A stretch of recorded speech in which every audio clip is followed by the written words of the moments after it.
আসসালামু আলাইকুম।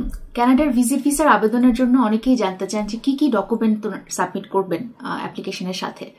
বেসিক যে ডকুমেন্টগুলো সাবমিট করতে হয় তার মধ্যে একটা হচ্ছে স্টেটমেন্ট অফ পারপাস। কেন আপনি ভিজিট করতে চাইছেন সেটা জানিয়ে একটা লেটার লেখা এবং এক্সপ্লেইন করা যে কেন আপনি বেড়াবেন, কি আপনার প্ল্যান, কতদিন বেড়াবেন এবং কেন আপনি আবার দেশে ফেরত আসবেন বেড়ানো শেষ হয়ে।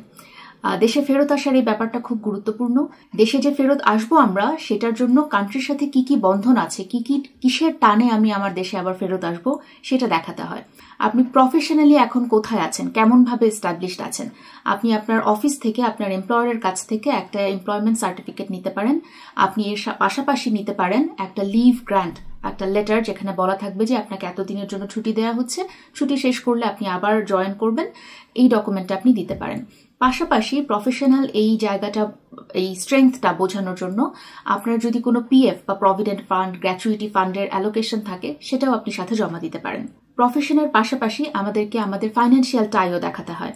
ফাইন্যান্সিয়াল টাই দেখানোর জন্য আপনি আপনার ব্যাংকের স্টেটমেন্ট দেবেন গত 6 মাসের। আপনি সাথে সাথে দেবেন আপনার ট্যাক্সের পেপারস গত 2 বছরের।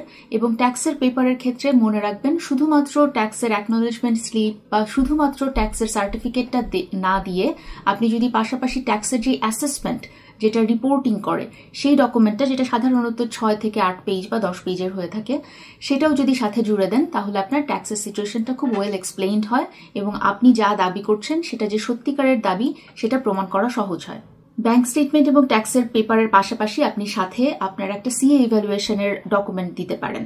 যেমন আপনার যদি কোনো প্রপার্টিজ থাকে সেগুলোর ডিডস অবশ্যই বাংলায় থাকলে ট্রান্সলেটেড নোটারাইজড ভার্সন দেবেন এবং সিএ দিয়ে একটা ইভ্যালুয়েশন করে রিপোর্ট জমা দিতে পারেন টু শো যে আপনার দেশে যথেষ্ট এস্টাবলিশমেন্ট আছে ফাইন্যান্সিয়ালি, আপনার প্রপার্টিজ আছে, তো প্রপার্টিজের টানে আপনি ফেরত আসবেন।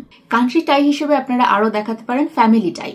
ফ্যামিলিতে আপনার কে কে দেশে আছেন, যারা থেকে যাচ্ছেন, যেমন আপনার প্যারেন্টসরা আছেন কিনা, আপনার সিবলিংস ভাই বোন আছেন কিনা, আপনার স্পাউস, আপনার চিলড্রেন, এদের কথা আপনি মেনশন করতে পারেন যে তারা থাকছে বা যারা যারা আছে তাদের কথা মেনশন করে বলবেন যে এ থেকে যাচ্ছে, সো এর টানে আমি আবার দেশে ফেরত আসবো। এই হচ্ছে বেসিক কিছু প্রিপারেশন ভিজিট ভিসা অ্যাপ্লিকেশনের জন্য। আপনার স্পেসিফিক সিচুয়েশন অনুযায়ী কাস্টমাইজ পরামর্শ পেতে আপনি যে কোনো সময়ই আমার সাথে একটা কনসালটেশন সেশন বুক করতে পারেন এবং সেই অনুযায়ী প্রিপারেশন নিতে পারেন। অনেক শুভকামনা, ভালো থাকবেন, আল্লাহ হাফেজ।